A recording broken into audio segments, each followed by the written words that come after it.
Everybody say,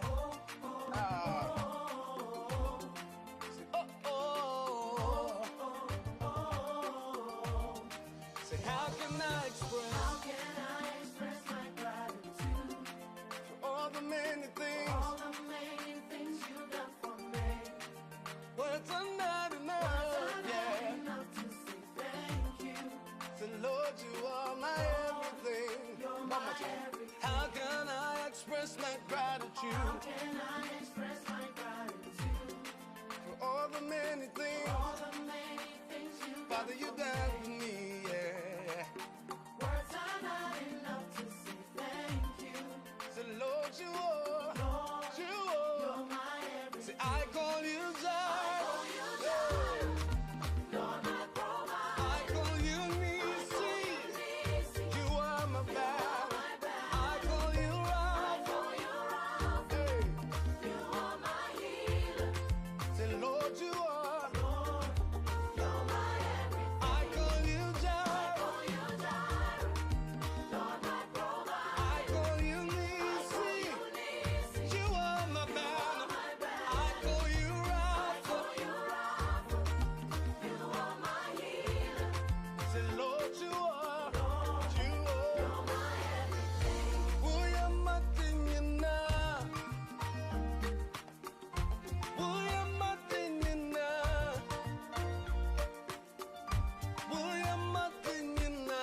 Hello, lovely people out there. The community is ready and the law is right next to you. What do? We need to link the two, and it's live on BWTV. The community and the law is next, and this afternoon we're going to look at some practical ways of getting things right when it comes to your application for your stay here in the UK. Switching from skilled worker visa to a family visa, that is a spousal visa. How to get it right the very first time. This will be very beneficial to you. So I would entreat you to call somebody, for the other person to call the other person, and let's all get ready together in the community to have the discussion on the law. My name is Oreku Frimpon, and we're coming your way courtesy BWF Solicitors. Let's get into this together.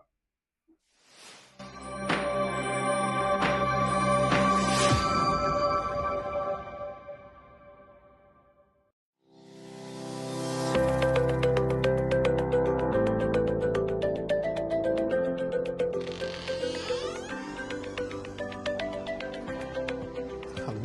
Yeah, you're good. Hello. There are several questions in the community when it comes to the law, especially with immigration matters. That is why I'm inviting you to join us on the program, The Community and the Law, live on BWTV and brought to you by BWF Solicitors, our trusted partners when it comes to the law. We are going to have a very massive discussion on some of the issues of immigration matters that bother you. And they have the opportunity to meet you live on the program to explain to you all the updates that have come from the Home Office and also address your questions and concerns that you might have when it comes to the law. The Community and the Law is brought to you every Saturday between 4 p.m. and 6 p.m. UK time. We're live on all social media platforms, YouTube, Facebook, and LinkedIn. At BWF Solicitors, at BWTV, and of course, we urge you to share the program and invite others to join us. Remember, it's at 4 p.m. to 6 p.m. every Saturday, live on BWTV. You have your questions.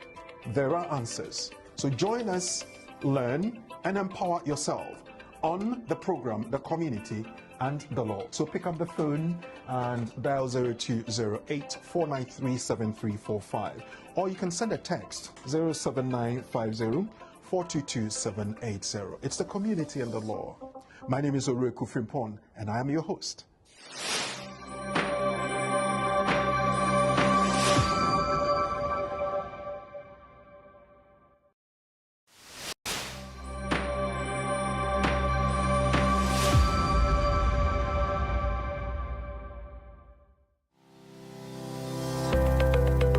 Based in London, we are a dynamic award-winning firm specializing in a range of legal services. Welcome to BWF Solicitors, a trusted and experienced law firm specialising in immigration and nationality, appeals and judicial review, dispute resolution, family and matrimonial, and other family law disputes with international context.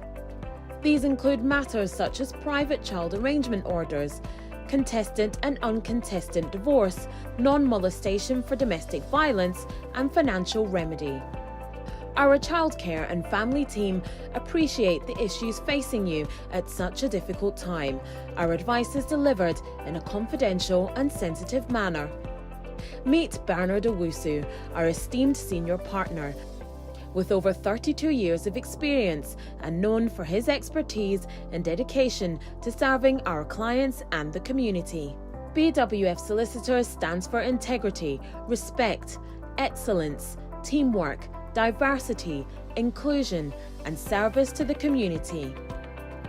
We provide tailored assistance specific to your case. At BWF Solicitors, every day is filled with dedication, creativity, and a commitment to finding the best solutions for our clients. Our team at BWF Solicitors is ready to assist you with all your legal needs. You can find us at the 4th floor, Anna House, 214 to 218 High Road, Seven Sisters, London, N15 4NP. Our main office line is 0208 493 7340, or our emergency line is 07712 761 884.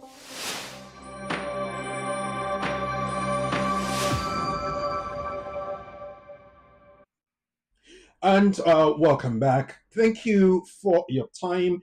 It's another Saturday afternoon where we meet together in the community to discuss the law, and we do that courtesy BWF Solicitors. This afternoon, we're looking at switching from skilled worker visa to a family visa, that's a spousal visa, and we're going to look at how to get it right the very first time. My name is Oreku Owusu-Frimpong, and I am doing this together with my resource person and guest from the fold of BWF Solicitors, lawyer Charles Asma.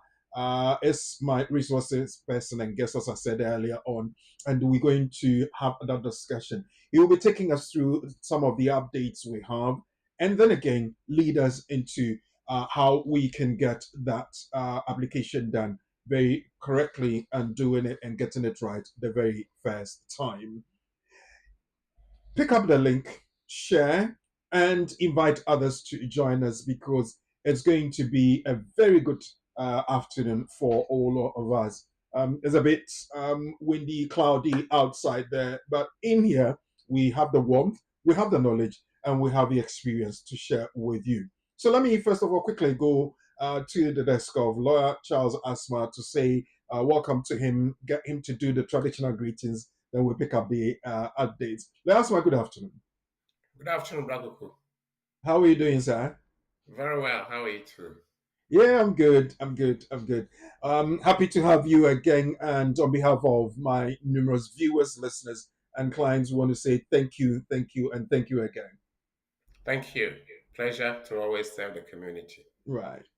Okay. Now, we with you. I know you have your tradition. You would want to say your good afternoons to people and your warmth welcome. So, yeah, over to you. Get to do that, and we go to the updates then.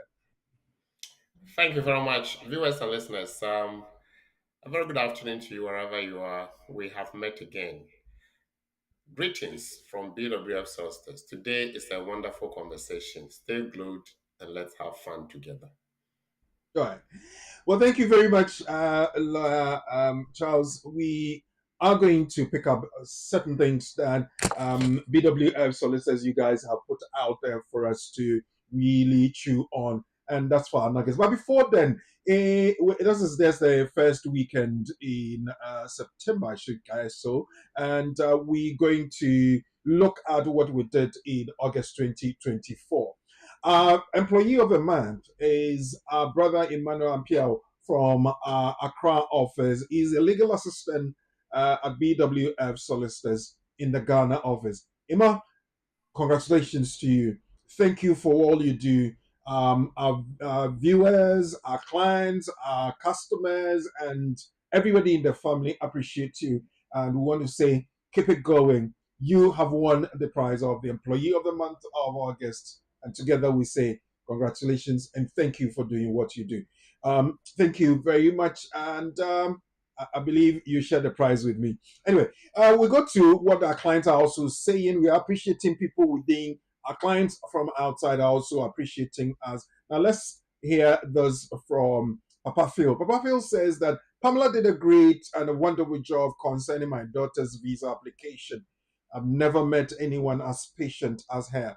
Thank you very much, BWF solicitors. I will always recommend you to anyone who requires your service. Yes. So if you come in and you have that good experience, share it with others. Let everybody know that BWF solicitors sit on top and they provide good quality service. So bring all your needs, legal needs, I should say, to BWF solicitors. You can call BWF solicitors from Monday to Friday between 9:30 and 6 p.m. in their offices on the number 0208 493 7340 0208 493 7340, or you can call the emergency number 077 127 61884 077 127 61884. It's a UK mobile number.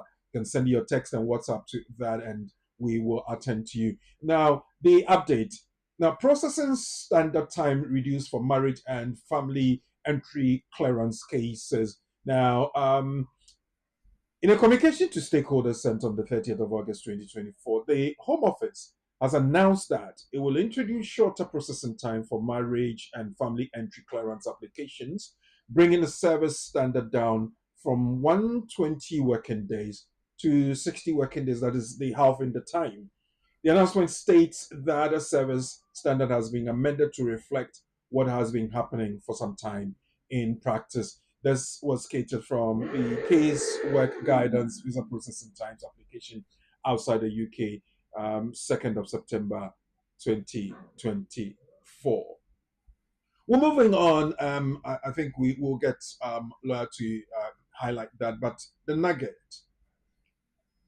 We have heard that some marriages are not recognized, some are, and we want to know the difference. Married but not married. If you are faced with a conundrum, what is happening? Now, asking why your church wedding may not meet the requirements of a valid marriage in England. Why is that so? Religious marriages or ceremonies are only valid if they comply with the strict requirements of the Marriage Act of 1949. The Church of England is the only religious body whose own buildings, ceremonies, and celebrants are automatically qualified to create and register opposite sex marriages. All other churches and religious ceremonies must involve an additional civil element, and the place of worship may have to be separately registered to celebrate valid marriages. This was from the case Attorney General versus Acta and Khan of 2020. Well, with this, let me quickly go over to the desk of lawyer Charles Asma again and ask. We know people go to churches, they celebrate their marriages, but you guys are telling us it may not be recognized. Why is that so? Thank you very much. We have to understand the context first. Every marriage is a marriage unless and until it is to be debated or contested. Why will your marriage be contested, whether it is valid or not valid? That is when you are using it for official purpose Mm-hmm. to obtain a benefit. If I say benefit, I don't mean public fund benefit, but benefit in terms of letting authorities know that you are married and therefore anything accruing to the marriage must be accredited to you. For example, you are going to declare that you are married for immigration purposes. Mm-hmm. Then we have to look at the context, whether this marriage is valid or not in the UK context. Okay. So the starting point is that we know that UK government is position is that if the marriage is recognized abroad, then UK will recognize that marriage. For example, if you married abroad within the context on the validity of the country where that marriage is contracted, the marriage laws of that country, if that marriage is recognized, UK will recognize it. What about marriage in the UK? That means it is not a brainer. If you are married in the UK, then the marriage should be recognized in the UK for UK to recognize it. Is that not it? Yeah, it is. Therefore, we are looking at a marriage that is within the church context, Mm-hmm. hence wedding.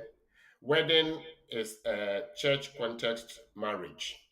So the church performs the ceremony, blesses the marriage, and it is declared you are given a certificate. The question is this certificate valid? Is this certificate from this church valid within the validity assessment of marriages in the UK? Then we are looking at the religious context of marriage. So this nugget is saying that if the marriage is celebrated within a church, the only church that is allowed or whose marriage is recognized is the Church of England. Okay. So if you bring it from the Catholic Church, you bring it from Pentecostal church that is operating in the UK or any other church operating in the UK, that might be contested because one, that is not coming from Church of England. It says that all other churches and Mm-hmm. religious ceremonies must involve an additional civil element, and the place of worship may have to be separately registered to celebrate valid marriages. And therefore, the first question is this church licensed to officiate marriages in the UK? If it is not licensed, then that marriage will not be valid within the context of marriages in the UK. Okay. Number two, has all the processes been carried? That's what I'm saying, that if you are married in the UK and you are not using the marriage for anything, nobody cares anyway. You can even live without marriage. But the Okay. moment you are declaring that this is marriage, and for that matter, anything accruing to marriages should accrue to you, then you have to show that this marriage is valid in the UK. Okay. So I'm looking at the scenario where somebody goes to the local authority registry, marries there, registers the marriage, and goes to church to celebrate it. Is that allowed? You are talking about two things. So the first thing you've mentioned is that a person has gone through the processes within the Recognized Marriages Act in the UK to have Mm-hmm. the marriage certified by the local authority. Local authority has marriage registry within its setup, Mm-hmm. and that local authority will ensure that the law is complied with, including the Marriage Act of 1949. Mm-hmm. And so, once the boxes are ticked and the government has given you a certificate of marriage through the local authority, that is enough. Okay. But and therefore, if after that you go to inform your church members and your church leaders that you are married, that is just a ceremony. Okay. It shouldn't be the other way around, Okay. where the church has celebrated or officiated that marriage and has given you a certificate, and you are telling people or the world that this is my marriage, Okay. then the law is saying that that will not be a valid marriage because the church will have to then prove that they have the license to officiate your marriage and to give you a certificate of marriage. So that certificate the church will give you Mm-hmm. will be a certificate for church purposes or for that local context purpose, but not the national context as in the UK. So, if the question you ask, if the person has married within the local authority and has marriage certificate, why would they go and get another certificate from church? So that church certificate will not be used for anything. It's just for to Anything. decorate your. It's just for the sake of it, maybe just to let It's just, people just to know. please, But then just to my please. question then would be, in the nugget, it says that all other churches and religious ceremonies must involve an additional civil element.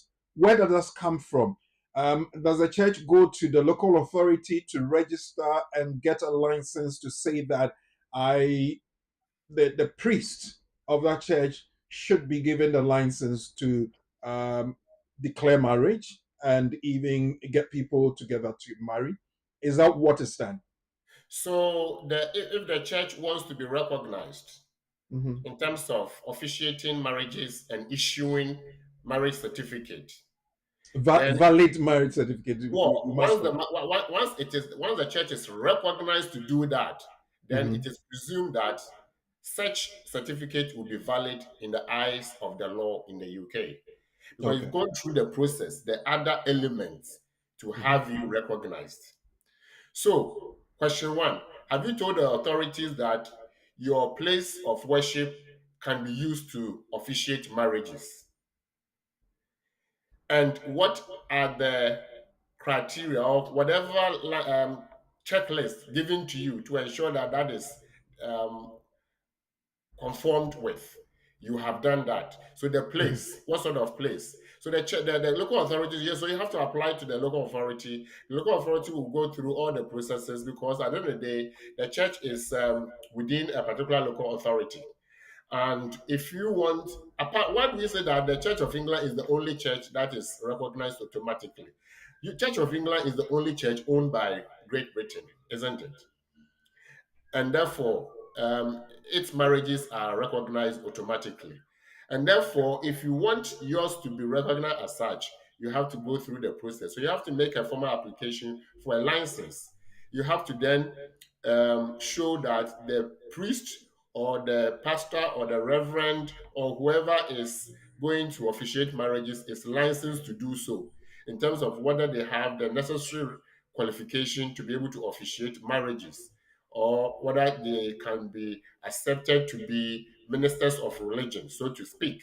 Again, the place or the setup and all the necessary things. Again, they will ensure that before anything is done, certain customary processes have also been followed. And so, once you have a license that allows you to do that in the UK, then just like Church of England, yours will be recognized. But at the moment, there are not many churches in the UK that have gone through such processes. And therefore, if you marry in a church, by way of a wedding and you are using that certificate for any official purposes in the UK, the question will be, is this church authorized to give you marriage certificate? If the church is not authorized, then you cannot use that certificate for official purpose in the UK. Right. This whole marriage thing. I would want to really go back into it and ask the question that I get my traditional marriage done, the customary one. I get it done. I come here into the UK and I get it registered at the registry. The church blesses it.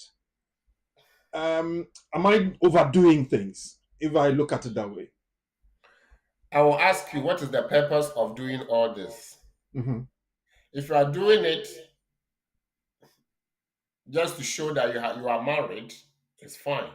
If you are doing it so that your marriage will be recognized in the UK for official purposes, and I stress official purposes, then it is important you do so. So you attend, let's say, a particular church. Yes, you'll be married in that church. The pastors in the church will officiate your marriage, bless and give you a certificate, or not give you a certificate at all. Whether they're going to issue you a certificate or not is not the point. The main thing is the marriage is the wedding has taken place. Do you need a certificate to show that you are married? Of course, most of the churches will give you that. Most of the churches will have the standard marriage certificate. But it may be the case that the church doesn't have official license to officiate a marriage that will be used for official purpose by the couple.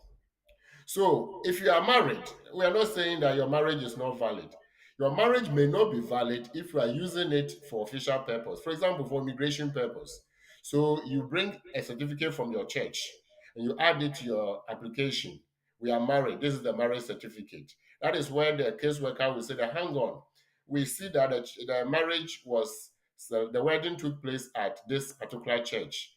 This particular church is not a recognized church in the UK. This particular church is not recognized or licensed to conduct marriages in the UK, and therefore this certificate will not be valid. And if the certificate is not valid, then the marriage is not valid in the UK, full stop. Okay. Whilst we are on, that's the beauty of the BWF Solicitors family. Lawyer Asma is our resource person, I guess, this afternoon. I still have Lawyer Bernard Usu, Uncle Ben, who is a member of the family panel. Lawyer Ben, let me ask you this. I'm looking at the nugget we had and the issue of marriages. Now, as a member of the family panel, your perspective of marriage, this wedding bed, and the religious or the marriages and the ceremonies, where do we stand? Where do we have the dichotomy? Oh, okay. Well, quite good evening to Yes, you. good evening. Good evening, Charles, and good evening, listeners, and those who join us on TV. This is a very contentious and emotive issue for me because, we have dealt with cases where a relationship of a marriage of 15 years ended up in court, and the court said it wasn't marriage. I have been involved in similar cases before, and that is why it was our main topic on Thursday, and also as part of our nuggets this week. First of all, both in Ghana and in the UK, and last week in Ghana, a lawyer wrote an article about the same issue. Mm-hmm. But there are many people in Ghana who are walking around with purported religious ceremonies purporting to be marriages, which are not marriages, and they are not married. So for me, there are two things that I'm looking at. I'm looking at the children.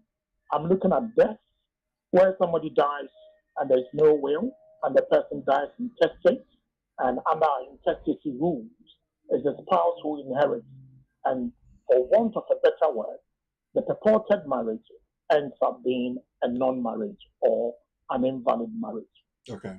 So that is why we're treating this topic. First of all, as Charles clearly pointed out, in the UK, the only religious marriage which is recognized, one is the Church of England, two is a Quaker, which is a religious sect, and three is Jewish marriages.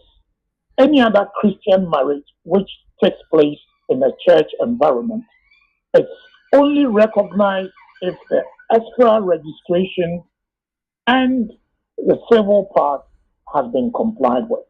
Okay. So, for example, if I've got a church, say Nanawusu Aladula or Nanawusu Baptist Church, my church may be recognized as a designated place of worship. But the second part, which is a designated place of solemnization of marriages, may not have been done.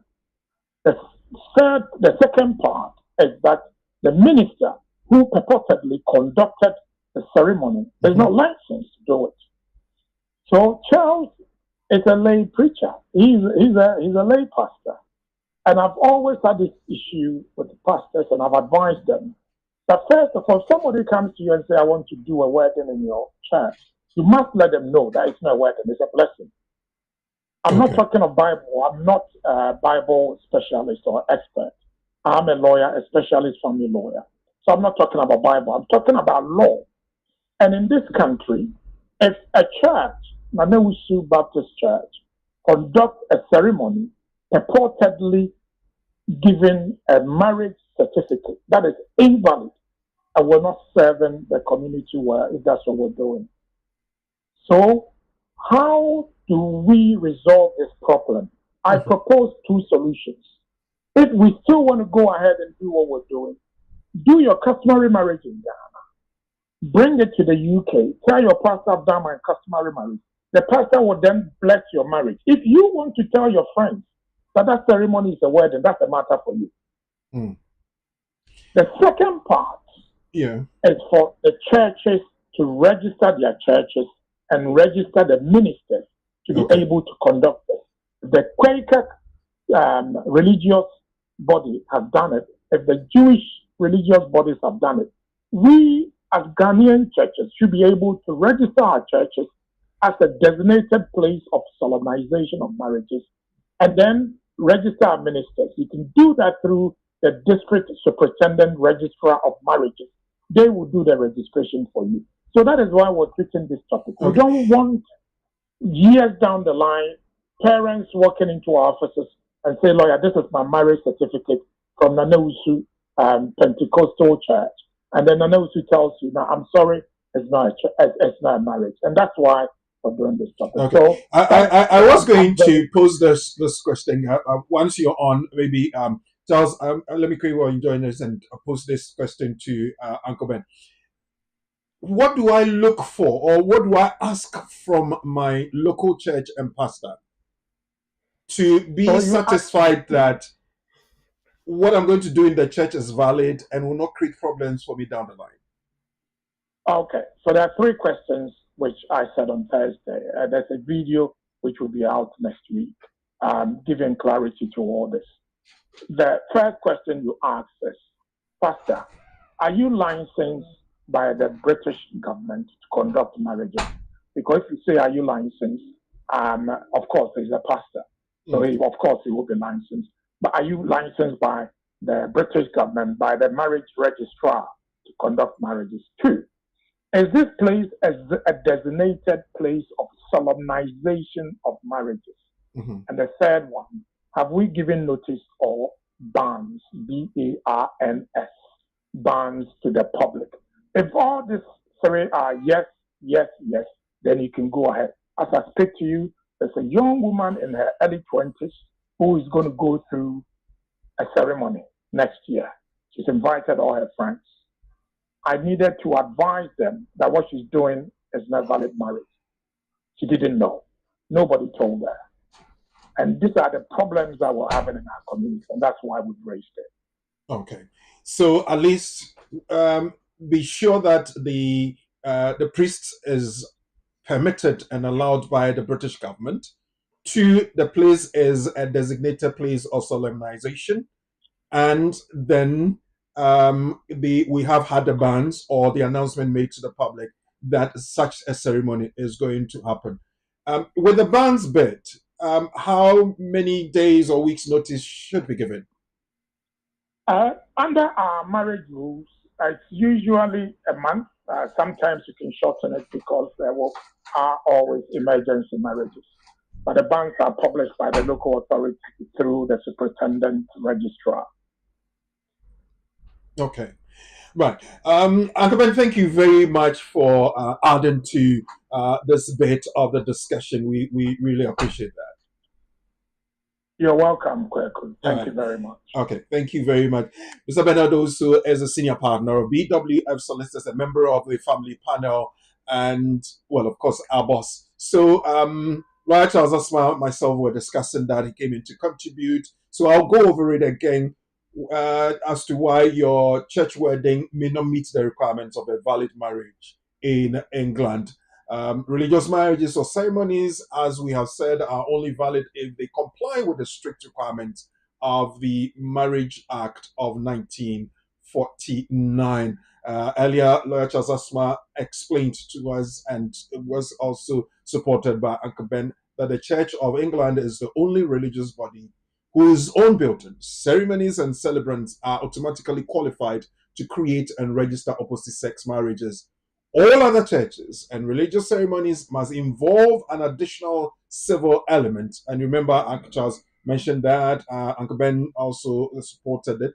And the place of worship may have to be separately registered to celebrate valid marriages. Thank you very much, Uncle Charles. But I don't know whether you have any other bits to do to Ade, if we could go back to the update on the cutting down of the number of days or the months that um, the entry clearance cases stay within there.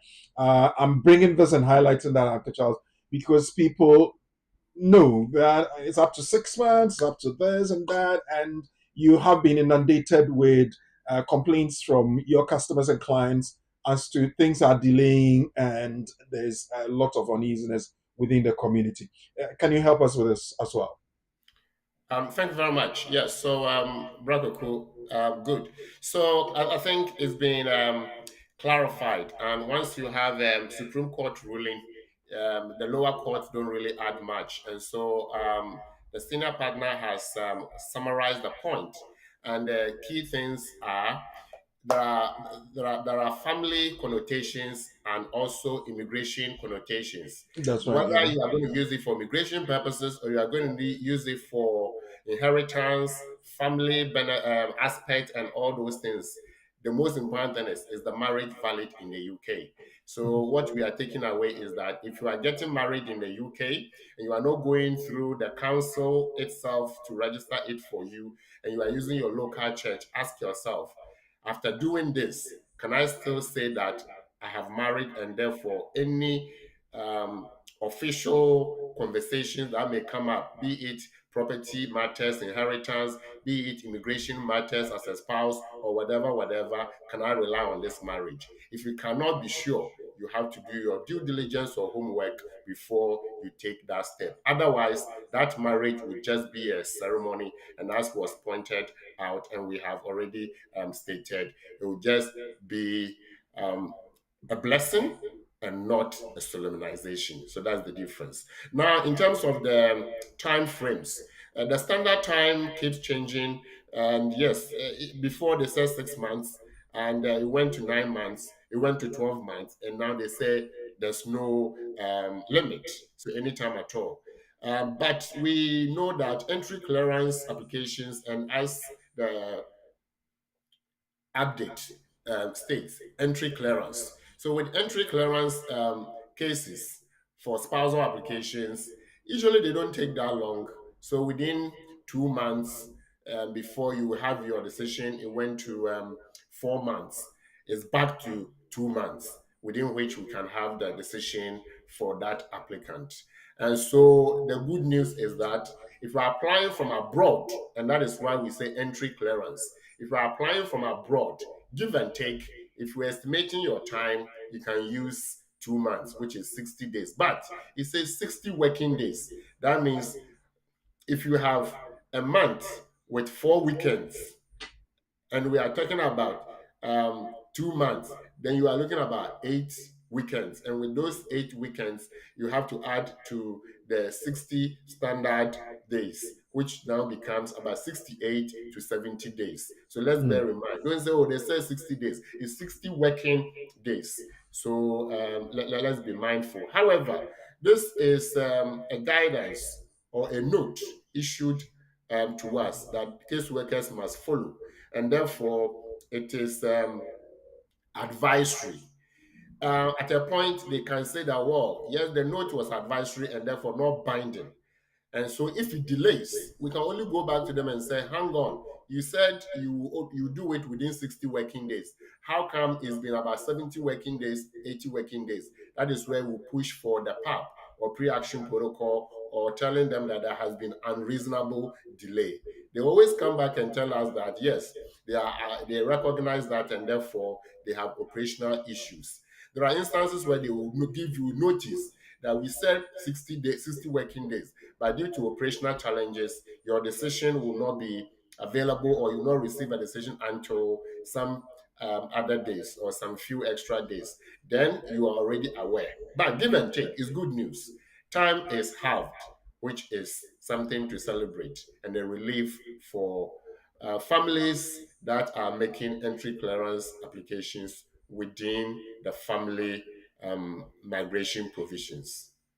Yes, so trust BWF solicitors whenever an update drops. they will get it for us. We just a few days into September, and this came at the end of August. That communication was sent to stakeholders on that day, and the Home Office announced that it was going to introduce shorter processing times for marriage and family entry clearance applications. It's been halved from 120 working days to 60 working days. And I like the caveat that Lawyer Charles has added, that if we are looking at working days, so consider the weekends that will fall within the period. It's all about the community and the law. Now look at this. I will be asking you a very interesting question based on the nugget we had, the explanation that Lawyer Charles and Uncle Ben have given us. Married but not married.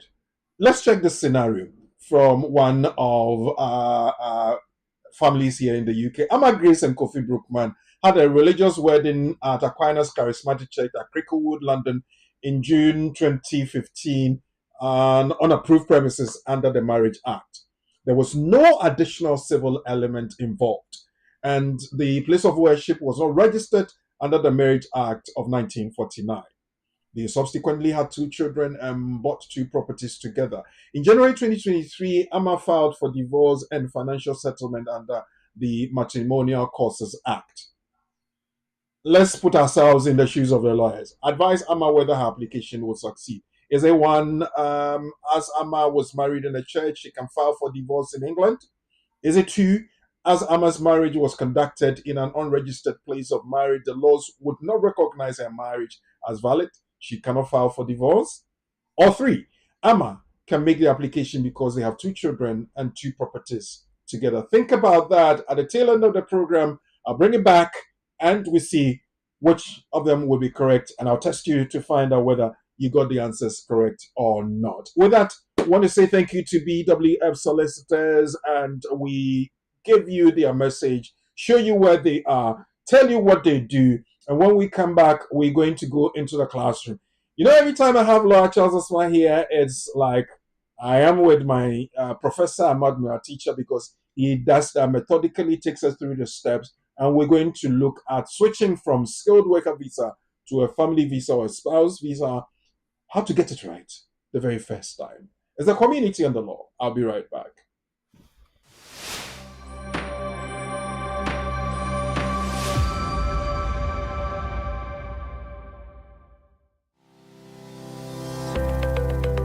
Based in London, we are a dynamic award-winning firm specialising in a range of legal services. Welcome to BWF Solicitors, a trusted and experienced law firm specialising in immigration and nationality, appeals and judicial review, dispute resolution, family and matrimonial, and other family law disputes with international context.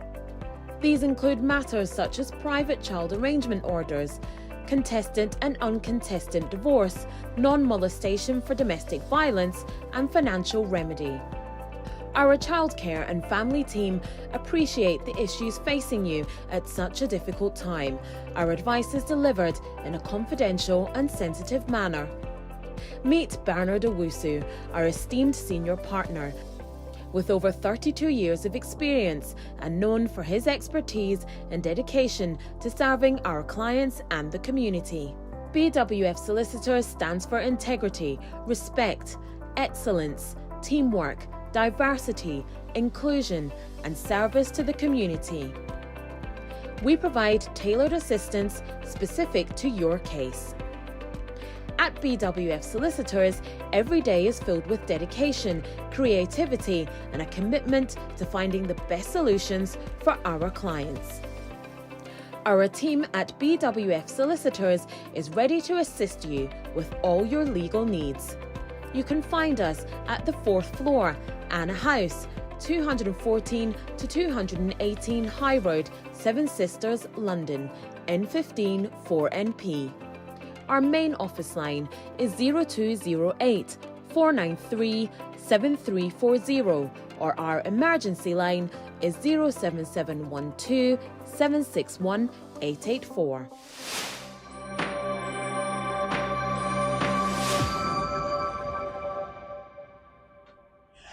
Thank you very much. Welcome back. This is the Community and the Law, and we're doing that courtesy BWF Solicitors.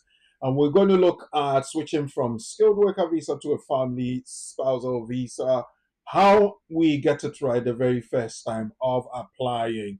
My family online, either on YouTube, Facebook, or the social media platforms, let me welcome you and say thank you for being there. Tilly Duma, you're there. Abigail, you are there. Rebecca Amwako, thank you very much. You asking everybody to respond to the greeting. Yes, good afternoon to everyone. PSA Nanado. We also have Patrick Amoa. Hi, boss. You're doing a great job. Keep it up. Thank you, Patrick, for also sticking around. For you, we do what we do. And as some of my folks will say, for God, country, and survival. Now, if you join us either on Facebook, YouTube, or any social media platform, live on TV, BWF Solicitors, BWTV, just let us know you are there. Announce yourself. Put your presence in the comment section below. If you have any question, you can text us on 0739920848 or send a WhatsApp to that same number 0739920848. And when the lines are active, you can get us on the phone 0208 493 7345. 0208 493 7345. Yes. And I would want to mention that whilst we're saying thank you to BWF Solicitors, we say thank you to Lawyer Charles Asma, who is spending his afternoon with us today to discuss switching from the skilled worker route to a family visa or a spousal visa, sorry.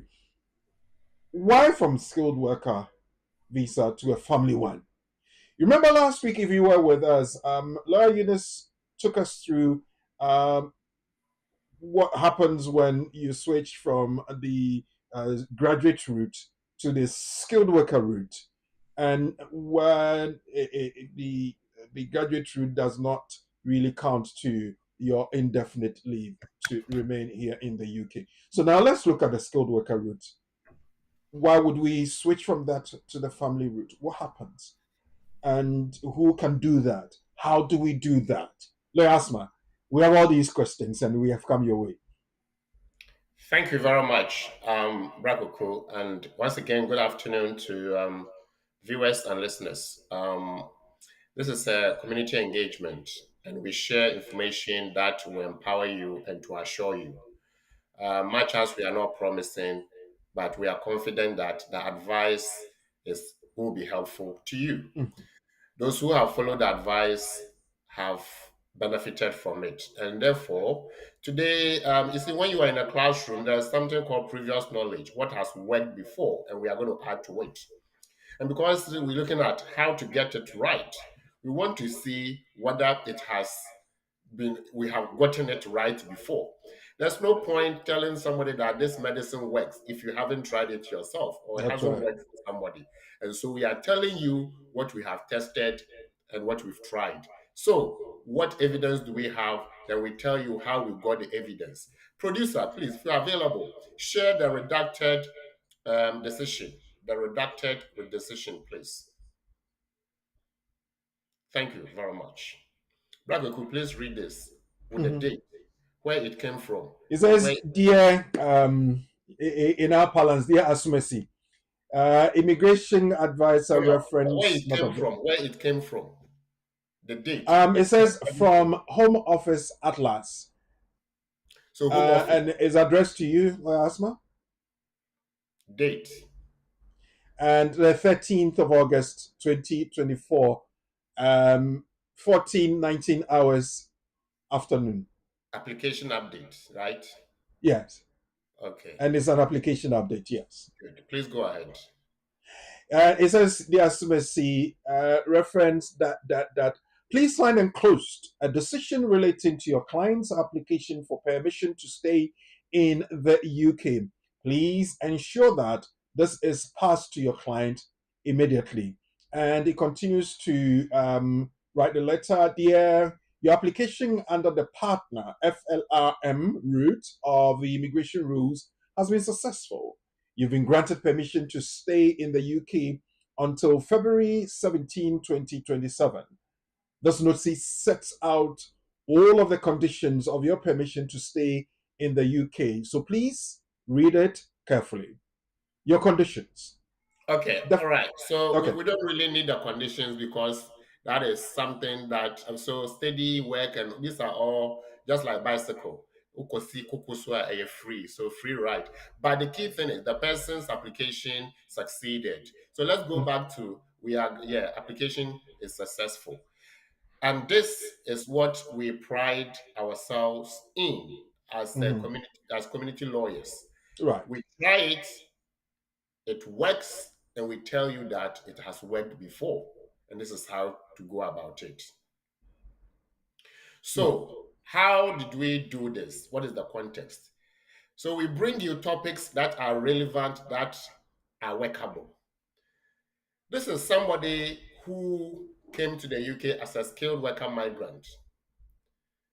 Whilst in the UK, meets a lover. They start a relationship, they marry, and she decides to switch so that she will no longer remain as a worker for somebody, but as a partner for her husband. Okay. And this is the outcome from the Home Office that following the assessment of your application from your lawyers, you have been granted leave to remain under Appendix FM. So we are saying that how do you get it right? This is for the first time she tried it, it worked.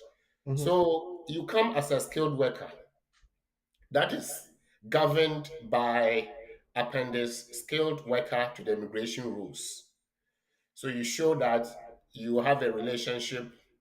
You show that you are working, you have an employer, but it's all COS related matter. And so the conditions are different. If you decide to switch to family migration or Appendix FM spouse, the rules will change because then you are going to apply an Appendix FM to the immigration rules. So you are going to look at the rules, how the rules will change once you decide to switch to this point. But there are similarities, and we'll look at the similarities. Now, this person we are talking about met the lover. So the rule is that you have met the person that you want to marry or that you have married, met in person. If you're in the UK, of course, you've met the person. If the person is abroad, then you have to show that you actually traveled there to meet the person. And therefore, it is not a brainer to tell you that they have met in person because they are both in the UK. Okay. And that is, you look at paragraph relationship with a partner, appendix relationship with a partner, paragraph RWP 6.1, met in person. Then you go to RWP 6.2, genuine and subsisting relationship. Okay. And we have talked about all this, and that is where the test is. It's not enough to say I have met the person. It's important that the relationship is genuine and subsisting, including the marriage itself. So how did it work? The person comes for consultation and tells that or instructs that I came as a skilled worker. When I was coming, I had a husband, so I declared I was married. I found a lover. We have been together for some time now, and eventually we are going to marry. At that time, they were not even married, so the person came for advice. They were going to marry. So fine, you're going to marry. Of course, you have to marry first before you can even try the application. Okay. The husband or the lover, the husband to be, had also married in the past. So she was married in the past. Husband The other one also was married in the past. Also married in the past. So the first thing to establish is whether they can prove that before their marriage, both of them divorced. Okay. Both of them divorced. So the lady could show that she had divorced after coming to the UK and skilled worker provisions. Even though at the time she was coming, she was married. Having entered the UK, marriage broke down and they divorced. This is the divorce certificate. Hmm. The rules say that if you are divorced, you are free to marry. The rules doesn't tell us how long it should be for you to remarry. I tell people that is a common sense thing because if you are heartbroken, it will take time for you to heal before you go into another relationship. Just like once bitten, twice shy. So you be careful. And therefore, whether one day or 1 week or 3 months or whatever before you remarry, it's a matter for the caseworker. But we are establishing that the marriage is genuine and subsisting. Okay. Then the husband should also show that they have and he has separated. So how many divorce certificate do we need here? We need two. Two. One for the lady, one for the gentleman here. Exactly. Now, yesterday, for example, a client came and showed me a certificate that is purported to be a divorce certificate. After looking at that, I said, no, this is dissolution of marriage. And it's only applicable or valid under customary marriage provisions. Okay. And so, if you go, for example, to Ghana, under customary marriage dissolution provisions, they will give you certificate of dissolution. Certificate of dissolution. When you are married under ordinance, the green certificate, Hmm. that one it has to be divorce certificate. Okay. Go through the court process. Dissolution also involves court, but because it's customary in nature, you get dissolution of marriage. And so I told this person that even though you've been given this is not valid because your marriage was under ordinance, not customary marriage. Hmm. So you take this to anywhere, it will not be a valid divorce certificate. So the person Okay. will have to go and change it. So when the client came, so I assessed the divorce and it was valid because the marriage was under customary marriage. And whatever that the one we are talking about brought it was dissolution. So that's fine. Either dissolution or divorce, as long as it fits the context of the original marriage, it's fine. Okay. The same applies to the husband. The husband married in the UK, so it was UK divorce certificate, which was final order, or decree absolute. So that's also fine. The question is, what shows that they have been in a genuine and subsisting relationship to meet paragraph RWP 6.2 of appendix relationship? Okay. So ask them, okay, so you've been in the UK, you divorced your previous. What was the story? They told the story, and it makes sense because she started seeing somebody. The other person gets upset and says that, you know what, I can't be with you. Families get involved. They couldn't agree or resolve, and so that marriage is dissolved, certificated. After all, I'm here and you said because of this, you don't want me anymore. So if you have divorced me, I will go ahead and enjoy my new relationship. So she goes ahead to enjoy her new relationship with a view to even consolidate it by consummating the relationship, the marriage. So they marry. Prior to that, they were living together. So when she realized that the marriage with the other one is broken down, they separated, and she was living with this new boyfriend. They were living together. And so, in terms of living together or being in a relationship, they had a lot of things to show. Communication record was there, Hmm. evidence that they had been going to places together was there. It's not just the photos, but also documentary evidence. Then, evidence that they are living their lives together, um, bank statement, separate accounts, and also joint accounts, things that were in their joint names, such as insurance, life insurance policies, and so on and so forth. So she brought all of them. I assessed all of them, and I said, at this point, we can put in an application that must work. Okay. Before you go on, let me come in here. You know, the evidence of communication. Um, People living together, probably having addresses or their names both on a particular utility document. So if I do not have names on the address, for instance, but I have WhatsApp messages I can screenshot. I have text messages that have come in. I can screenshot. Can I print all those as part of the evidence that I need to gather? If you say um, something you have screenshot, and you mentioned, for example, water bill, right? Yeah, WhatsApp, yeah. Water bill, are you screenshotting just the bill, the date, without the name and address? No. I was referring to WhatsApp messages. Oh, WhatsApp. WhatsApp messages. Yeah. Oh, with WhatsApp messages, we usually don't have to screenshot. There is a way of downloading all the chats Okay. from whenever. And for me, I want to see two things: the individuals involved. hmm So you are Kweku, I'm Charles. Imagine the two of us are going in as um, husband and wife. How do you call me? And how do I call you? Okay. I won't call you Mr. Kweku because it doesn't make sense to call your lover Mr. or Madam Mm. or this. It doesn't make sense, does it?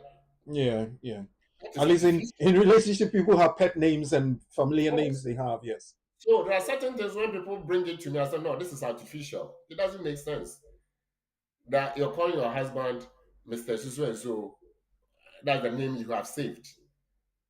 So the name you have saved, which is the name you used to call your lover, and the name saved for. So once you do once you download the text, you will see the names there and all the conversations and the date. That's all. Okay. All right. So then you would have shown evidence of communication. You probably have shown that you live together or you are in touch in the lives of the other. What next would you need to provide for these applications to start and be successful? Thank you. So let's establish the relationship component. We know that the law changed and to the effect that if you are in a relationship, you don't have to show that you've been living together. You just have to show that you've been in a relationship for 2 years.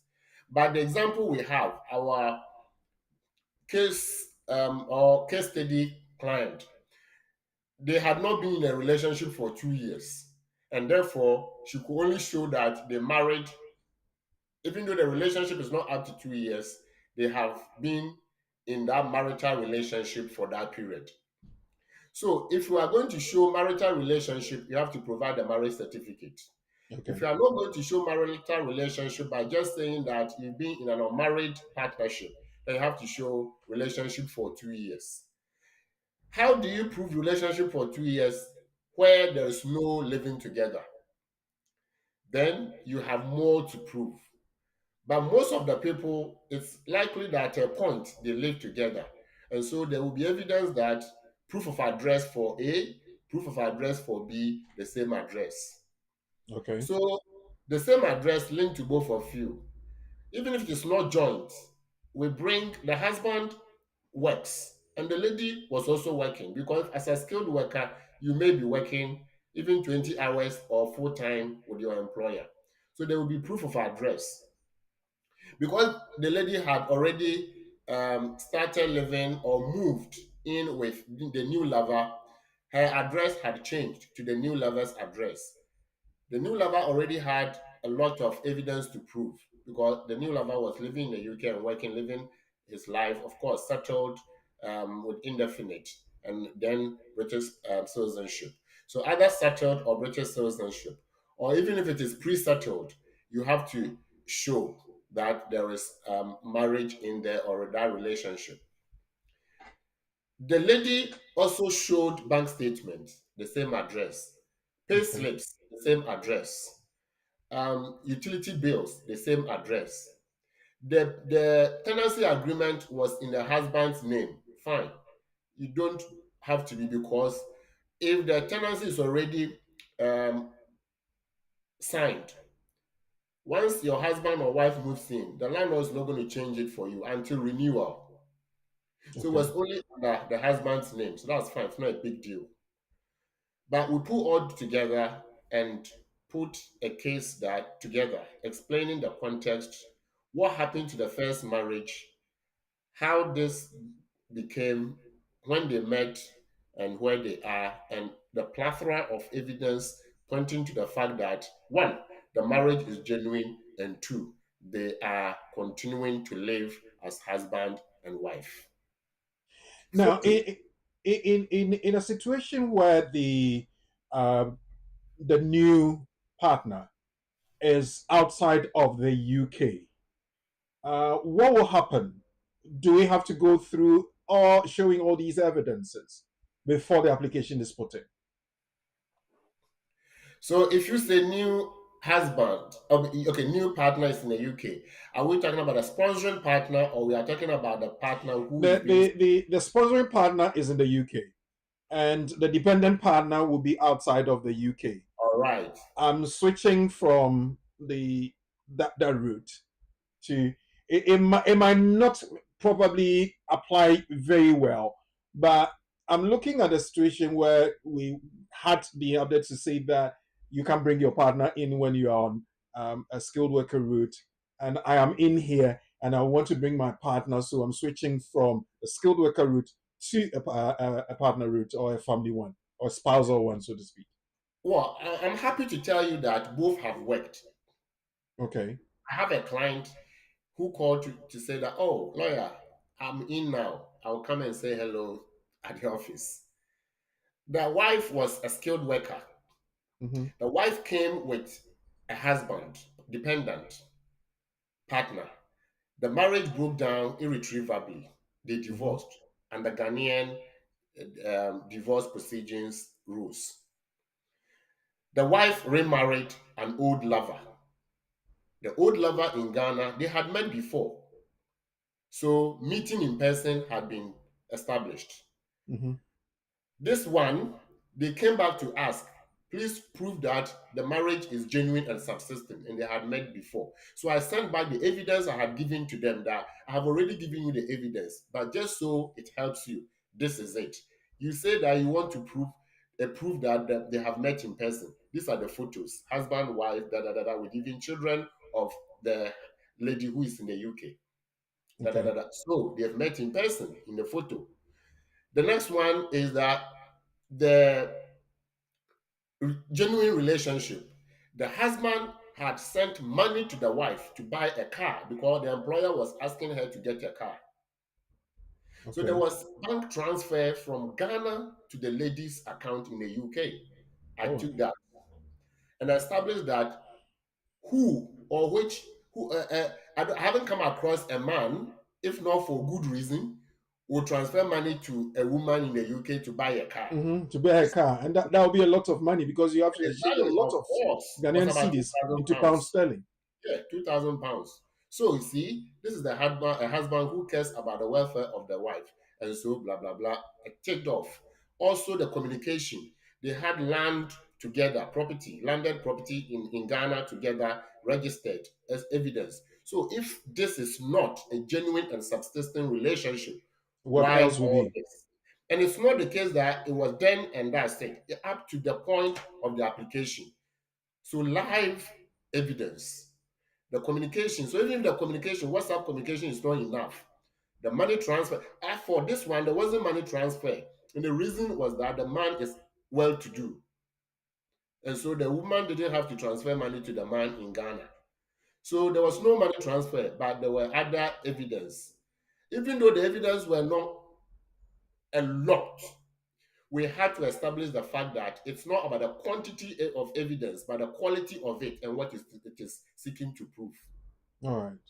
But today's conversation is not about somebody who has divorced a partner and wants to bring another partner and a skilled worker. We are looking at somebody who is here as a skilled worker and one has found a husband or a wife and is switching to spouse. Okay. And so the evidence that you would put together if you are marrying or being sponsored by your wife or husband is what you have to prove. 29,000 is important. You have to show that your sponsor or yourself or both of you have financial evidence pointing to 29,000 gross. So I took all the evidence assessed and was enough. The husband was more than 29, the wife was less, but the two Put together together. is 4. And so that is also established.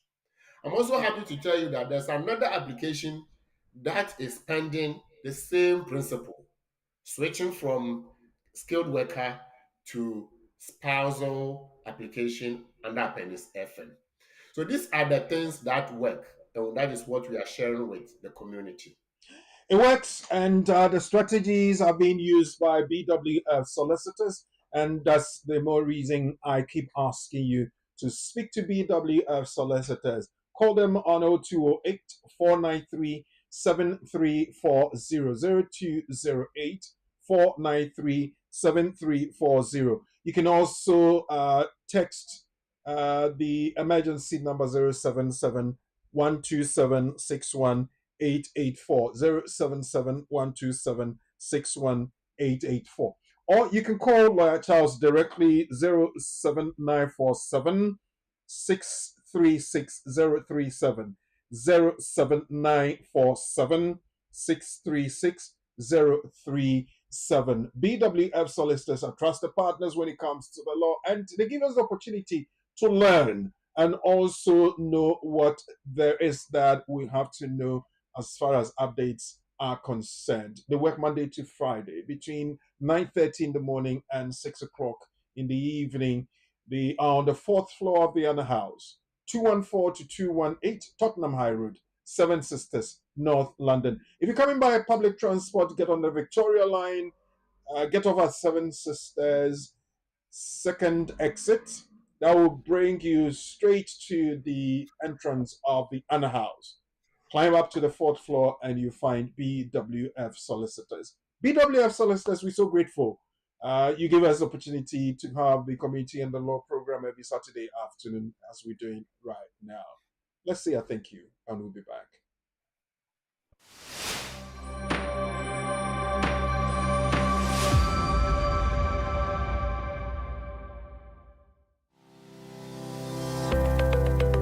Based in London, we are a dynamic award-winning firm specialising in a range of legal services. Welcome to BWF Solicitors, a trusted and experienced law firm specialising in immigration and nationality, appeals and judicial review, dispute resolution, family and matrimonial, and other family law disputes with international context. These include matters such as private child arrangement orders, contestant and uncontested divorce, non-molestation for domestic violence, and financial remedy. Our childcare and family team appreciate the issues facing you at such a difficult time. Our advice is delivered in a confidential and sensitive manner. Meet Bernard Owusu, our esteemed senior partner. With over 32 years of experience and known for his expertise and dedication to serving our clients and the community.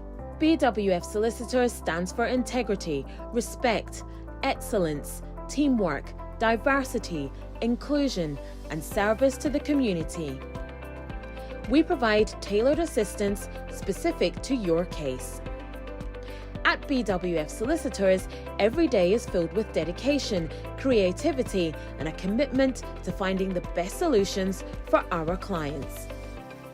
Our team at BWF Solicitors is ready to assist you with all your legal needs. You can find us at the 4th floor, Anna House, 214 to 218 High Road, Seven Sisters, London, N15 4NP. Our main office line is 0208 493 7340, or our emergency line is 07712 761 884.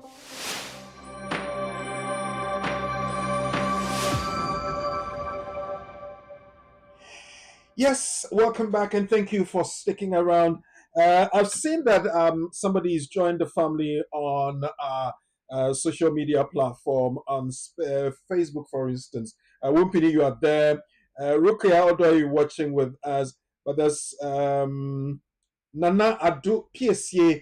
Nana Adu, please like the page, subscribe to it, and then share it for us as well. Well, we're discussing the switching from a skilled worker route to the family route and getting it right the first time. Laura Charles Asma is sharing an experience, in fact, two pieces of experience that he has had getting people getting it right the first time, and he's taking us through that. And I'm inviting you to talk to BWF solicitors, and they'll help you. Now, if you are having any question to ask, the lines are active now: 0208 493 7345. When you come on the line, please just lower the volume of your TV set or your computer and speak to us on the phone. Last one, we have somebody already on the line, so please, with your indulgence, let's attend to the person now. Okay, hello. Hello, good evening, Orakuni and lawyer. Good evening, madam. Pastor, I'm what to say. Yami Adumboko now, sir. Yes, Adam Patton, say, when you're Pacho my intio, lawyer to. Pastor, my question is semi craft ball. And I'm a man no back who could have come her book on the back of super Italian book. Okay. Now, me near a Republic of Ireland. Now, me perceive a coho. Me craft ball no. I was a Medjivisa and I said, me Pacho, send what's a me yeno. And my second question, this is a visual I didn't buy you for 2.5. You visa no, what's the way you be an annual class where you be? Okay, yeah, so a dear friend is asking that she has indefinite leave to remain. One of her children is British, and the other one has an Italian passport. And what she's asking is if they want to visit a relative in Northern Ireland, she having the indefinite leave to remain, that she have to go for a visa before they travel to Ireland. And the second question is the e-visa bit. Somebody has 2.5. Does the person have to open an e-visa account? Last one. Yes, if you have 2.5, you have to have it linked because the card is expiring 31st of December 2024. So the second question, the answer is yes. Okay. We should go through the e-visa process. The first question is about, I want to visit Ireland. Can I go? I have indefinite. I don't know how she got the indefinite, whether under EU based on the British, based on the EU child, or under British rules based on the child. Ask her for me. Is it settled state? But you're saying quite a person indefinite, no? If I can not me kuno ye Yeah, a partner of a EU national. But yes, is she still living with the husband? What does no know? They are divorced. So so the rules are that if you are traveling with your EU sponsor, the EU sponsor will vouch for you that they are traveling with you, so that's fine, you are covered. But if you are traveling alone, you need a visa to that EU country. Okay, so in her situation, they have divorced, so then she would have to have a visa. You have to apply for a visa to travel to Northern Ireland. Yeah. So the fact that the husband is not traveling with her, she's traveling alone. Yeah. And she needs a visa to travel alone. Okay. And TM said also would you visa? Why? Okay. And I do obey a visa maybe.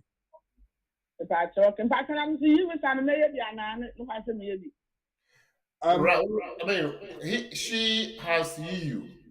Hers was based on EU. It's not permit, it's card, residence card, so she's fine. Okay. And what are you fine? Why? mpakyɛ yi ne meda ase pa nyame nhyira mo. I mean, shows 0208-493-7345. Lord, tell us, we have another person on the line. Hello? Hello. Yes. Good evening. Good evening. Orikune, Lawyer Charles. Yeah, good evening. First of all, I want to thank you for, the work you are doing for the community. Thank you for being there for us as well. Yeah, I want to ask this question on behalf of a friend. No problem. This friend I've got 2.5 partner? Yeah, 2.5 parent route. Okay. 2.5.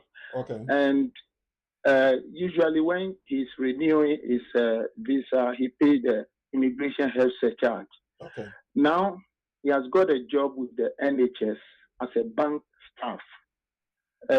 He wants to know if when he's going to renew next time, he has to pay the NHS, because he said someone told him if you are with the NHS, you don't pay the immigration. So I just want to know if now he got a job about 3 months ago with the NHS as a bank staff. Okay. So that's what I want to, yeah. Yeah. So the obvious question is NHS staff, whether bank staff or permanent, are they exempt from the immigration health surcharge? Well, yes, there is a provision that covers such people. Normally, this is how people go about it. They will make application and later go for a refund of the IHS fee. Oh, okay. So yeah, he may have to pay and go for a refund. Oh, okay. Okay. No, he hasn't done the application. He's trying to renew the visa in the next maybe 4 months. So that's why I'm asking whether he will pay the immigration health surcharge. I think ideally you may have to pay so not to delay your. He may have to apply so not to delay his application and decision. Then he applies for a refund. Oh, okay. Okay. Yeah. Thank you. Hold on. Charles wants to say something. Yeah. So let our caller know that when you are applying for renewal, you pay IHS. They will ask you, are you exempt from IHS? It's not a question, are you exempt? Do you have a fee waiver? If you don't have a fee waiver, you have to pay the IHS. So you pay IHS first before you even pay the visa fee.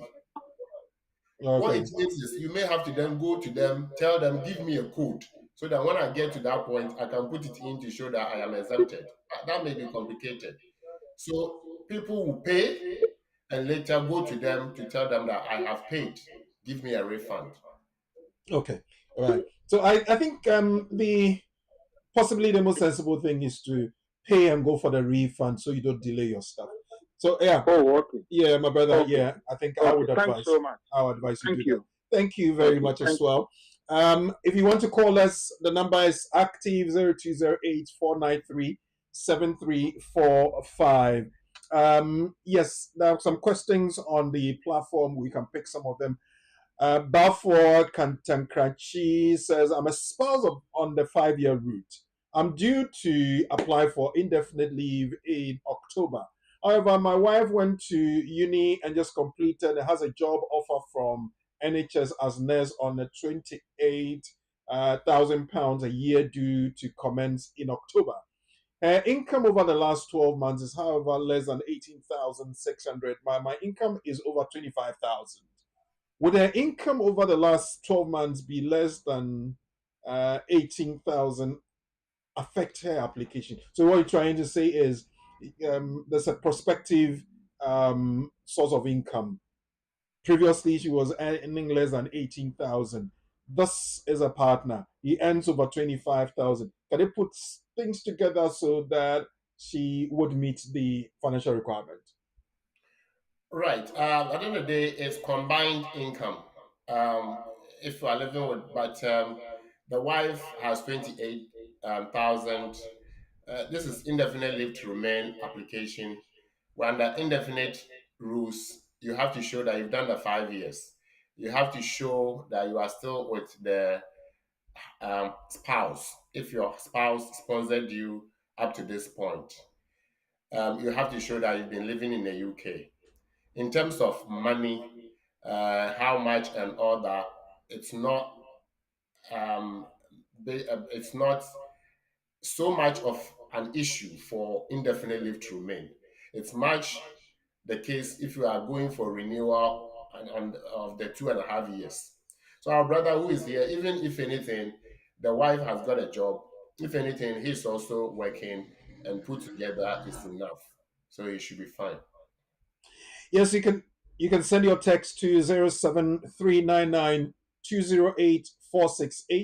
WhatsApp on the same number 07399 or you can call us on the studio line 0208 493 7345.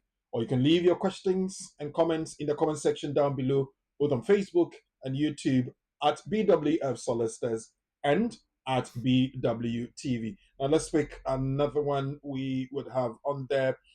When does one qualify for indefinite leave to remain as an EU family member? Is it 5 years from the date of marriage or 5 years from the date of arrival in the UK? This one from Junior Agenda, lawyer.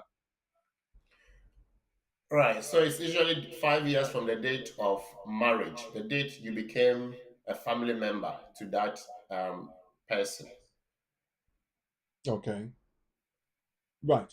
So yeah, the date from which you became a family member, and that starts from when you were married. So that's a very straight answer for you. Thank you very much. Keep them coming through 07399208468. Call 0208 493 7345. Lawyer Charles Asma is here. This afternoon we have discussed switching from skilled worker visa to family visa or the spousal route, how to get it right the very first time. Ruka Odoy, thank you for staying with us and watching with us. Sandra Fraser, thank you for doing the usual by directing people to the right source. We are at BWF Solicitors on Facebook, BWF Solicitors on YouTube, and at BWTV, both on Facebook and YouTube. So, Brakoku, Yes. so just to buttress the point for our brother, I think if we look at the second part, the last sentence to the question, it says, no, not this one, the EU. The EU one. Okay, from the date of arrival in the UK. So let's assume that this person was married to this EU person for 3 years before they came to the UK. Okay. And they arrived with 6 months, applied for 5 years within 3 months of arrival, and they were given pre-settled 5 years. Are they going to take advantage of the 3 years that they spent abroad, or it is when they were issued or when they arrived in the UK? So there are two categories of people in this, and this question is very important. There are people who were married in the UK and later applied for pre-settled. It took some time for the application to be decided, and so by the time they got the 5 years, they had already been married together, living in the UK for let's say 6 months or 1 year. And so for that person, it's residential, it's based on residence. Because other appendix, EU paragraph, EU 14 or EU 11, EU 14 says if you haven't been in the UK for 5 years, you'll be given 5 years. And EU 11 says if you've been living in the UK or been resident in the UK for 5 years, you'll be given indefinite leave to remain. In terms of that test, we can't say that the person, though married abroad, lived abroad, and came to the UK for less than 5 years, they will be given indefinite. So they have to then wait for them to be 5 years in the UK, resident in the UK, then they can apply for the indefinite. So those are the differences. Well, Junior Agenda, thank you very much. So let's keep picking up your calls. Let's keep picking up your comments, and let's see what lawyer would give us. Solomon says, how does the accommodation requirement differ between skilled worker and spouse visas? I suppose this is about a partner, be it partner under skilled worker or partner under appendix FM. Accommodation is important and it across every visa route anyway. And this is under the Housing Act of 1985. If you look at Part 10, it tells you that the government seeks to avoid overcrowding in residential properties. And so there is a rule. And that is why living rooms count toward bedrooms in terms of where you can sleep. So if you live in one room, one bedroom with a living room is two rooms. If you have a husband, only you don't need more than one because you share one bed, so the same room. But if you have children, that is where we look at how many children, their ages, and then how many rooms you will need. So accommodation applies to both. It doesn't really matter which visa category. Right. Yes, let's keep your comments coming through, both on Facebook, YouTube, and on text. 07399208468. If you have any other one on the comment section, let's pick that one. What happens to your right to work in the UK when you switch from a skilled worker to a spouse visa?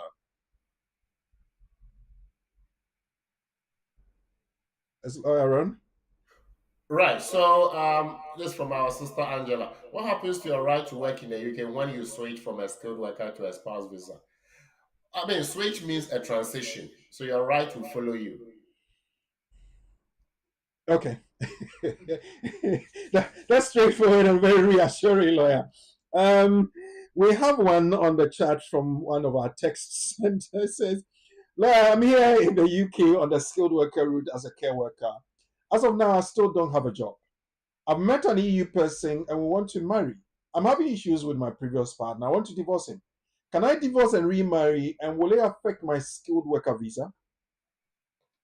So this person is a skilled worker. We don't know whether it's a partner, but it says on skilled worker as a care worker. So this is the main person, isn't it?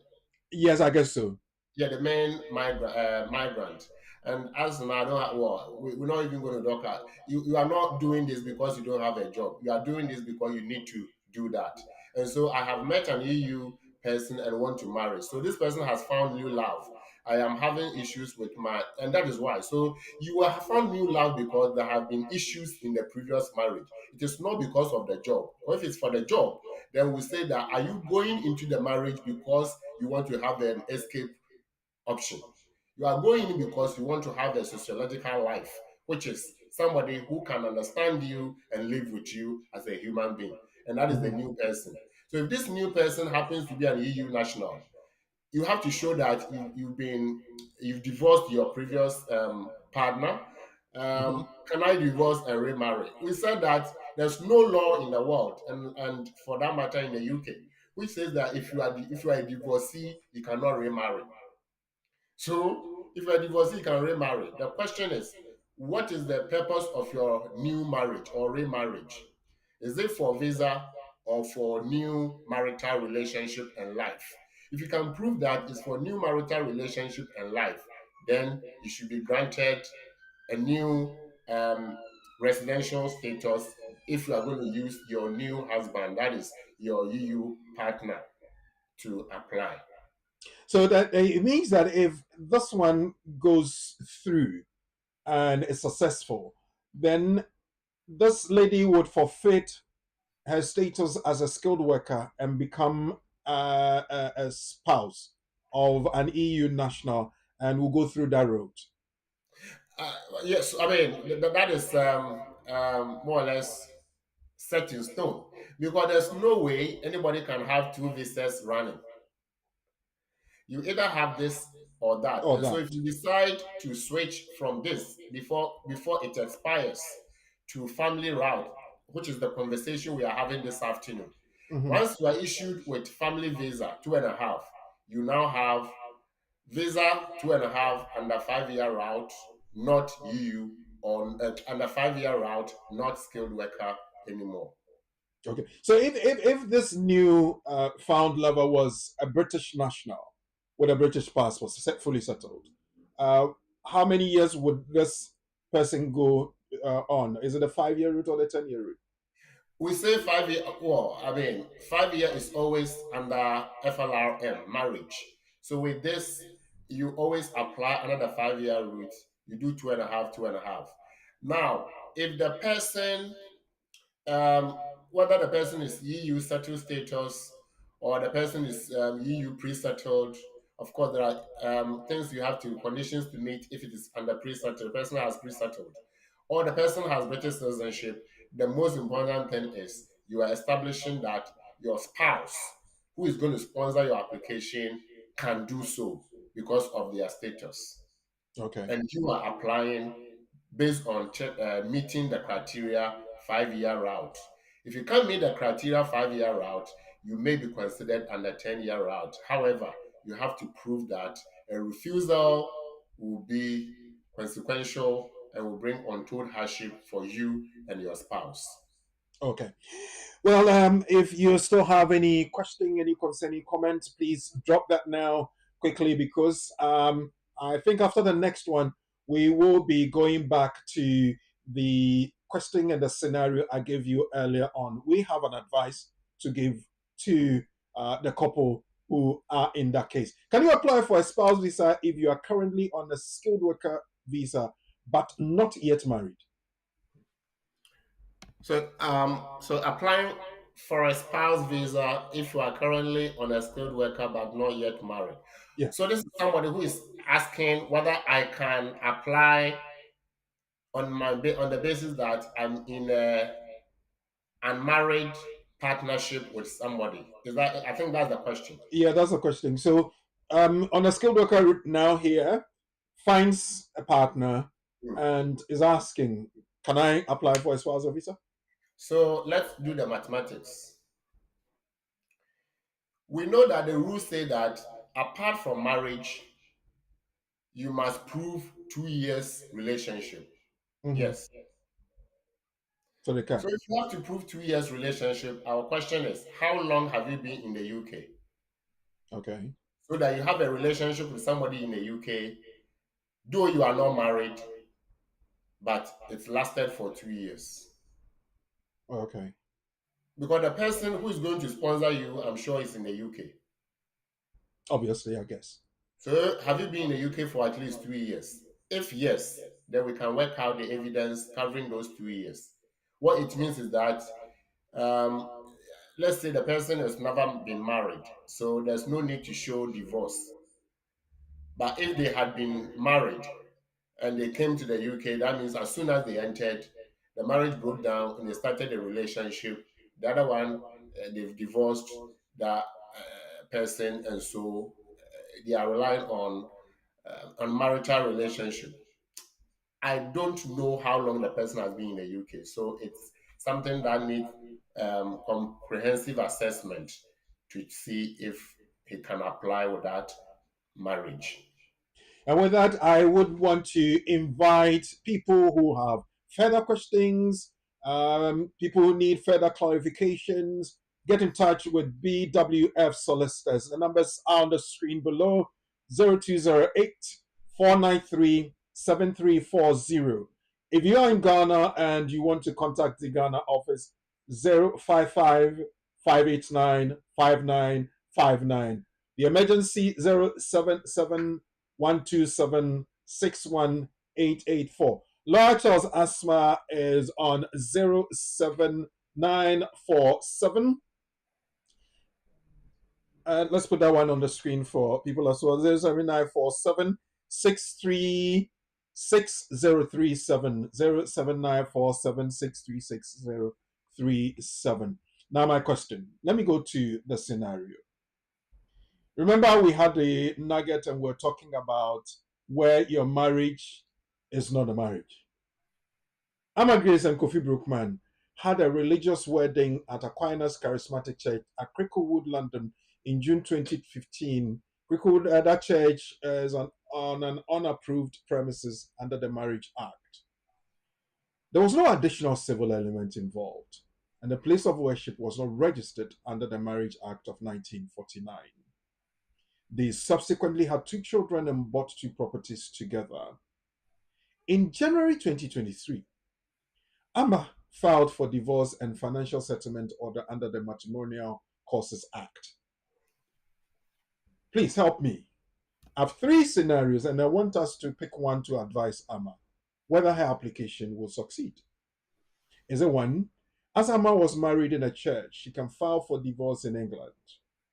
Two, as Amma's marriage was conducted in an unregistered place of marriage, the laws would not recognize her marriage as valid, so she cannot file for divorce.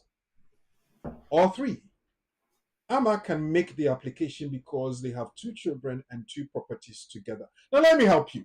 Let's go back to the nugget and see what the Supreme Court said.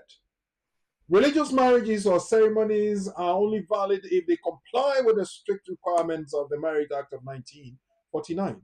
The Church of England is the only religious body whose own buildings, ceremonies, and celebrants are automatically qualified to create and register opposite-sex marriages. There's an interesting scenario here. Maybe I'll ask lawyer before I go for that break. All other churches and religious ceremonies must involve an additional civil element, and the place of worship may have to be separately registered to celebrate valid marriages. Attorney General versus Atkan Khan 2020 case. Lawyer,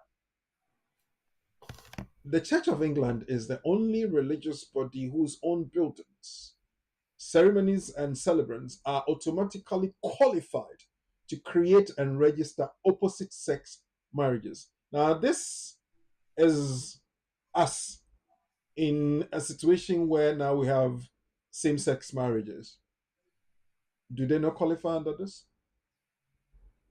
We haven't mentioned same-sex marriage, have we? No, it says opposite-sex marriage. Opposite-sex marriage is the standard, the default marriage. Mm-hmm. Man and wife, man and woman. Mm-hmm. So Church of England can marry people who are man and woman.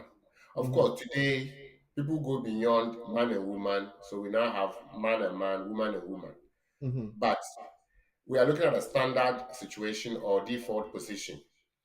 There are, if for example this were to be man and man, we want to then ask whether the law qualifies Church of England to officiate man and man.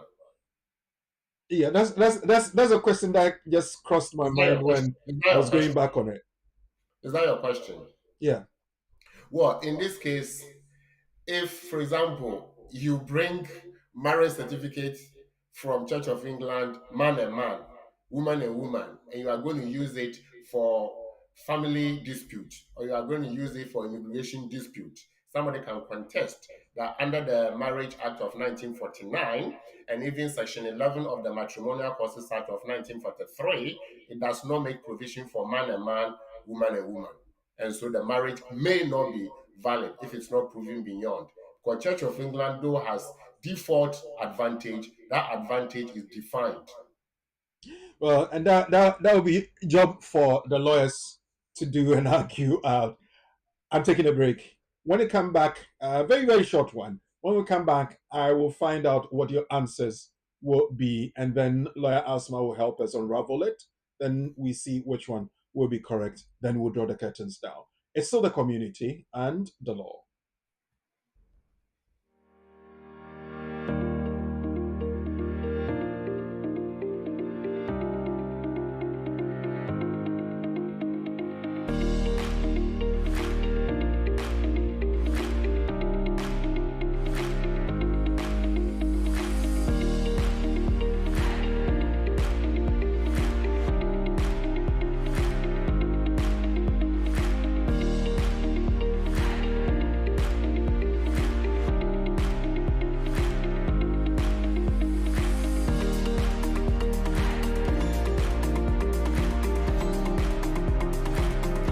BWTV, and we live on the community and the law.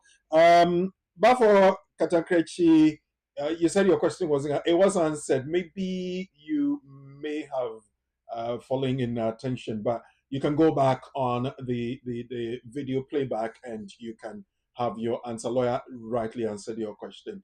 But if you still have any issues, please, you can text it back on 07399208468, and lawyer will help you with that. So, Amma Grace and Kofi Brookman, their scenario. What is your answer. Let's advise.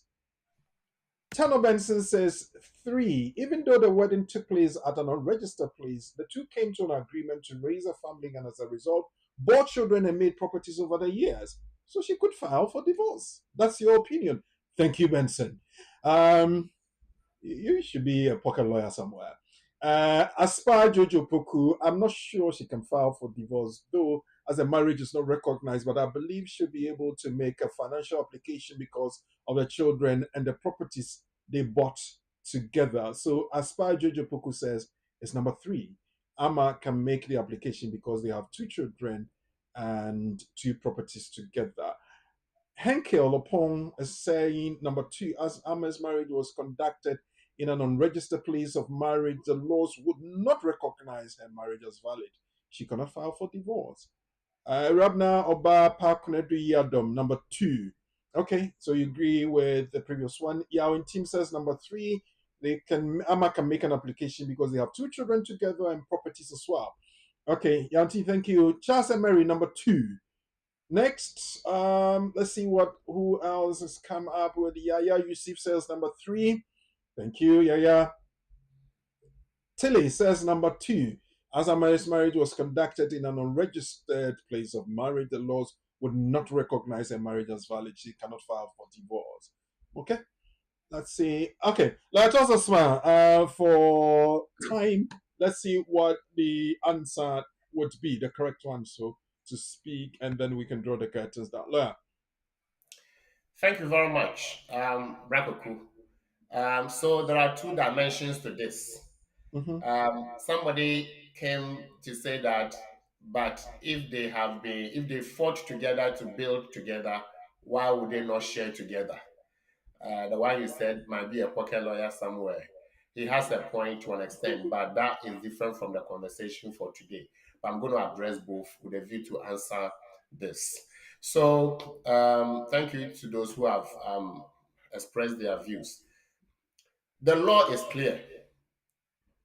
This is somebody who is filing for divorce. So want an order for divorce and also order for financial settlement. Financial settlement deals with post-divorce matters, how the properties will be shared. And we are told that they own property together. There are children involved here and there. Question: can we have divorce without marriage? Brakoku, can we have divorce without marriage? No, you definitely have to have divorce because Can we have if you're not married, how can you divorce? Exactly. Yeah. We can't divorce if there's no marriage. So the question is, was there marriage in the first place? If it turns out that the marriage is not recognized and therefore it is void ab initio, void from the beginning, there was no marriage. So if there's no marriage, on what basis are you going to court to dissolve that which is not there? It makes sense. Divorce application will fail. That's Number right. 1. Number 2, because divorce application fails, the next question will be whether there will be financial settlement post-divorce application to be entertained. So the court cannot then entertain financial settlements post-divorce matters. And so strictly within the law, Section 11 of the Matrimonial Causes Act 1973 and the Marriage Act of 1949, if there's no marriage, there cannot be divorce. And so our system may not bring action, and therefore there cannot be a divorce order. It will then affect the financial settlement. What can she do? Maybe she can go to our brother who said that, hang on, they fought together, they built together, they should benefit together. And that would be a civil or common law platform under what we call trust. So under trust law, because they build together, they must share together, whether there's marriage and divorce or there's no marriage and divorce. And that would be constructive trust. There's a case law called Stark and Dowden, 2007. There was a finality. So 2007 appeal court says that because they build together and share together, there is expectation that the losing party will benefit from the estate that they built together, and therefore they should share equally, whether there was marriage or no marriage. And so these are the two platforms. So if our sister is not able to win on this platform, she will go under trust law to benefit from the property. But there's no marriage, and so she cannot get a divorce for this. And so, all right. And so our answer is 2.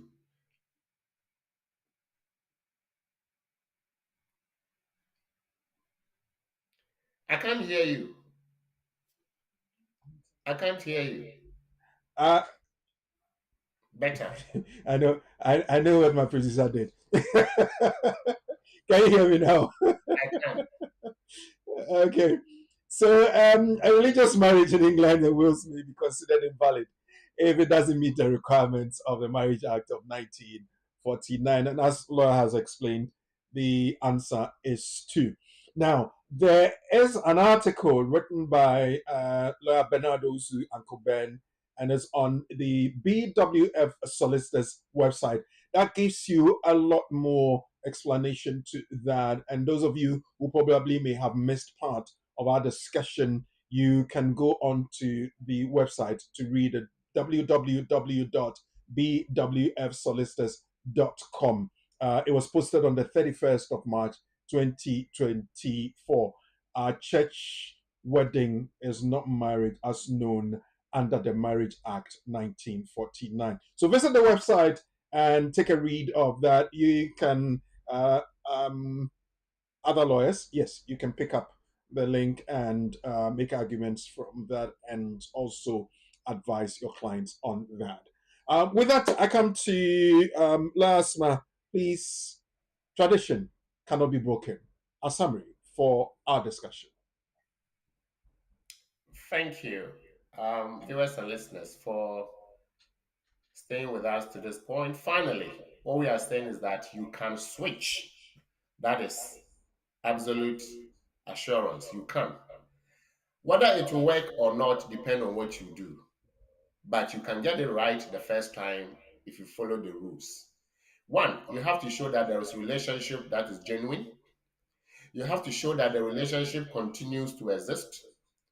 You have to show that the marriage that created the relationship is valid. If it is from abroad, it is valid in that country, and therefore UK must accept. If it is in the UK, it must be accepted within the provisions of the Marriage Matrimonial Causes Act 1973 or the Marriage Act 1949 within the UK. We have discussed a bit of it within the nugget. And so once you have done the right thing, your application can succeed. And so you can switch from skilled worker dependent to to a family spousal visa, or you can switch from skilled worker main migrant to family dependent visa. Either way, you should be able to succeed if you follow the processes and ensure that you have met the rules. The key rules are appendix relationship, paragraph RWP 6.1, meeting in person, and RWP 6.2, showing genuine and subsisting relationship. If it is marriage, marriage certificate plus 10 other documents. If it is unmarried partner, being in a relationship together for 2 years with your evidence supported. This is what we brought you today. Thank you. Thank you very much, Lawyer Charles Asma. We're so very grateful. And to those who have been with us from the very beginning to the end, Stephen Jensu, Kufuor, Tilly Duma, Bafo Katakrechi, Wumpini Adams, Sandra Fraser, Amos Abibio, Wisdom Jan, all the other people that have been online with us. Thank you very much. We're live on BWTV, on Facebook and YouTube. We're also live on BWF Solicitors, both on Facebook and YouTube. So congratulations again to our worker of the month of August, employee of the month of August, our brother Emmanuel in the Accra office. Congratulations to you. And but just a smile, let me also again, on behalf of our viewers and the BWF Solicitors family, thank you for your time. Uncle Ben, senior partner, thank you for your kind intervention and helping the discussion. To the family here in the UK, headed by Auntie Cynthia, Sandra, all the student lawyers, all the other partners, and everybody at BWF Solicitors, thank you for your support and your admin and the research you do behind the scenes to help us have a very good discussion. To my production team, Padma Dudu and Sheila Ankra for doing the admin and the aesthetics, and to my studio producer and director, Professor Ade, who is as patient as the word. He does all the tricks, except that this afternoon he muted me at a point. But yeah, that's notwithstanding. It's been a very lively time with you. So I want to invite you to join us again same time next week on the same platform for another edition of the Community and the Law Live here. My name is Oriku Frimpong. Good evening.